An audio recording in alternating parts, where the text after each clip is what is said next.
महाराज जी, क्या इस कलयुग में भगवान जी अवतार लेंगे? ऐसा तो शास्त्रों में लिखा है कि भगवान लेंगे अवतार। भगवान के कल की अवतार की चर्चा आती है शास्त्रों में, तो ऐसा लिखा है भगवान लेंगे। पर वो जब बहुत विकराल कलयुग बढ़ेगा। अभी 4,32,000 वर्ष कलयुग की आयु है, तो उसमें 5,000 के ऊपर ही अभी अभी तो 32,000 नहीं क्रॉस किया है। कलयुग में इतना पापाचरण बढ़ जाएगा, इतना पापाचरण बढ़ जाएगा कि कहीं रामकृष्ण नाम सुनने को नहीं मिलेगा। देखो धीरे धीरे उसका प्रभाव बढ़ रहा है। मतलब कलिकाल का प्रचंड स्वरूप जब आएगा तब तो हाय हाय मची जाएगी। अभी तो बच्चा है, 4,32,000 में अभी तो 5,000 वर्ष व्यतीत हुए हैं। और अगर 32,000 क्रॉस करेगा तब कैसा होगा, जब लाख व 2 लाख क्रॉस करेगा। तो अब लिखा है कलिकाल बिहाल किए मनुजा, नहीं माने को अनुजा तनुजा। बेटी बहन का भेद खत्म हो जाएगा, पशुवत भोग आचरण शुरू हो जाएंगे, तांडव राक्षसी स्वभाव का। जब ऐसा महाभयंकर पापाचरण होगा तब उस समय भगवान का अवतार होगा, कल की अवतार। फिर वो दुष्टों का विनाश करके तब फिर सतयुग आ जाएगा। वो आखिरी में 4,32,000 पूरे होते होते आखिरी में भगवान का अवतार होगा। जब भगवान का अवतार होगा उसी समय से सतयुग लग जाएगा, कलयुग की पूर्णता हो जाएगी। पर कलयुग अभी बहुत बहुत बहुत दुख है कलयुग में, बहुत दुख कलयुग में। शरीर स्वस्थ नहीं। अब देखो कैंसर ऐसे होने लगा जैसे जुकाम बुखार। जिसको देखो तेरे दिन खबर मिलती उनको कैंसर हो गया, उनको और कैंसर का मतलब जीवन बर्बाद हो जाना। वो सब कीमो लगवा के वो साल 2 साल भले और घसते, इसके बाद शरीर छूट ही जाता है।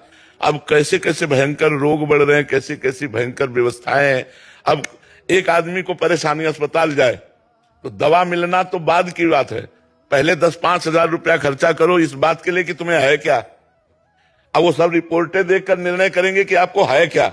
इसके बाद उसकी फीस दो डॉक्टर की, फिर दवा दो, और फिर 2-4 दिन बाद आओ, तब वो देखेंगे दवा का प्रभाव क्या पड़ा, जांच करवाओ। वो जांच में अगर किसान आदमी है ना, वो इतने में उसकी सब, इतना कहां पैसा है किसान आदमी के पास। तो आगे चल करके बड़ा रोगों का तांडव, भोगों का तांडव बढ़ेगा। कलयुग का प्रभाव, सब प्रथाएं, सब पवित्रताएं धीरे धीरे नष्ट होती जाती है। मतलब क्या सुंदर गृहस्थी कि अगर पति को प्राप्त किया तो आजीवन निर्वाह किया, पत्नी का वरण कर लिया, आजीवन निर्वाह किया।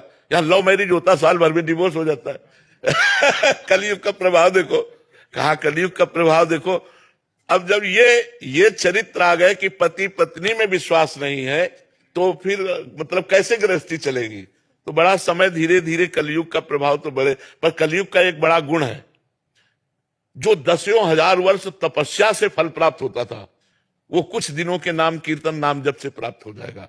कलयुग का बहुत बड़ा, कलयुग समयुग आन नहीं, जो नर कर विश्वास, गाय राम गुण गण विमल, भवबिन तरह प्रयास। इसमें बिना प्रयास के भवसागर से तरने का उपाय है राम राम राम राम, राधा राधा राधा राधा, कृष्ण कृष्ण कृष्ण।